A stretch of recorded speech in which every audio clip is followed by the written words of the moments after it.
Today, we're looking at clutch putts. Why are you not making the putts that you should be making out on the golf course? You might make them on the putting green, you might make them with your friends in practice, but get yourself into that club champs and you 3-putt each green. I've been there and I know a way out of it, and that's what I'm going to show you in today's video.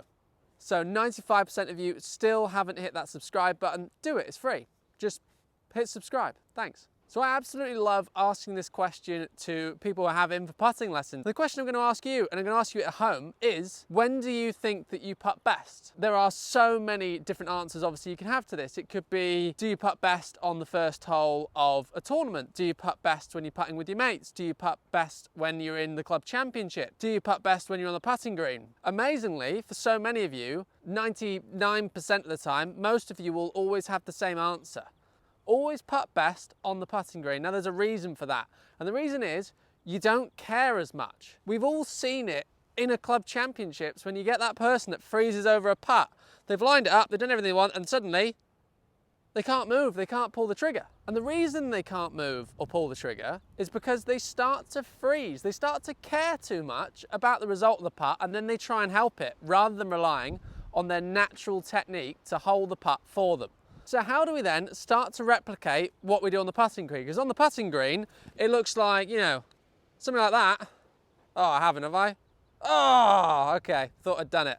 We'll try again. But they just don't care. I mean, you'd never do this, would you, putting for the Masters? You'd never stand there one-footed, two-handed, hitting a putt, 1 foot forward, you know, no real care in the world. You'd never do this.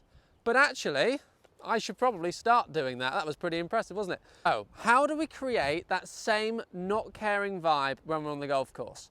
Now we break the putt down into 3 stages. Stage 1, you're going to read the putt. So you're going to give yourself your read, your line. You don't even need a putter for that. You're just going to assess what you see. Stage number 2, then we're going to go in and we're going to feel the putt. So I've read it from behind. I'm now going to come in and we're going to get an idea from here. You know, does the read from side on match what I saw down the line? The reason why we check the 2 angles, eyes here are level, eyes are no longer level. So we start to get this sort of visual error. Now I always trust when my eyes are level. This is how I spend most of my day. This is my putting thing. So this is going to be a much better read than my eyes being like this. So we try and trust the eyes when they're level. I then have the 3rd step then in this putt, which then is the hit it phase. Now the hit it phase I like to be over very, very quickly. What we would like to do at this stage is still be very, very instinctive. My instinct is going to be pretty good at putting.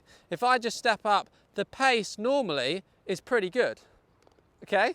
So, surprising myself now how many of those I'm holding. This is going to be me when we get back to golf. Then we need to start introducing how do we speed this up. Now what we're going to do is we go through the stages. You've got the read it phase, you've got the feel it phase. Now we're into the hit it phase. So we set the putter, looking at the hole, getting ourselves comfortable. Then we set the feet. And what I like to do now is what I call the last look. So I look with my eyes, I draw the line, I trace back, and when I come back, the putter goes. What that does is gives me the ability for when the head comes back to then take the putter away. It stops me from second guessing myself. So I'm in, setting the putter, setting the feet, comfortable, look, back, go.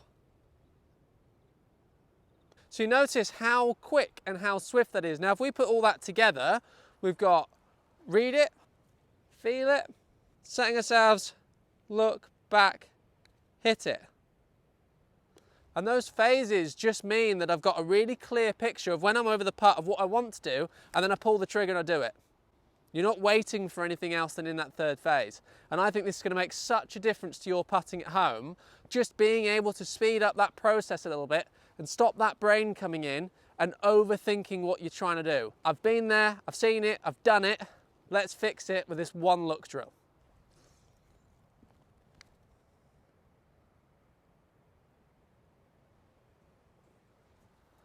So I guess what I'm trying to say then is stop caring so much about your putting. Stop caring so much about the putting stroke.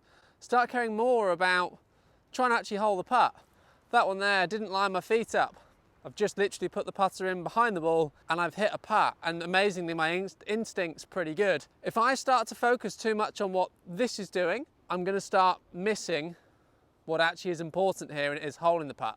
Don't get me wrong, putting, you know, you're going to have to build a basic stroke that works really effectively. Yes, you're going to do that on the putting green, but at some point you've got to let this stroke fly. You've got to let it spread its wings and work. Now, if you're going to try and manhandle it when you're out in a competition, when you're under pressure, when you're putting for a win, it's not going to work. Give yourself a routine that allows this to do its job. Then you can enjoy the benefits of a good putting stroke and better putting performance.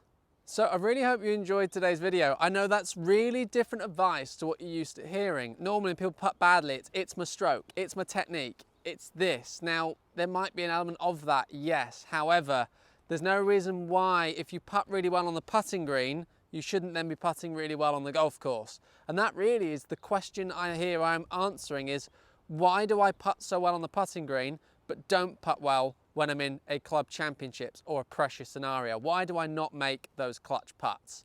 And this is where, as I say, I am here to help you. So I just find that for me, it made a huge difference. I remember being taught that and it just blew me away because I was somebody that really struggled under pressure. I couldn't get the ball in the hole when I needed to. Suddenly, this drill, practicing this, I cared less over those putts. I trusted my instinct more, and suddenly I started making those putts. So I just want to say a massive thank you for those of you tuning in today's video. Really appreciate you taking your time to watch it and look forward to seeing you all very soon.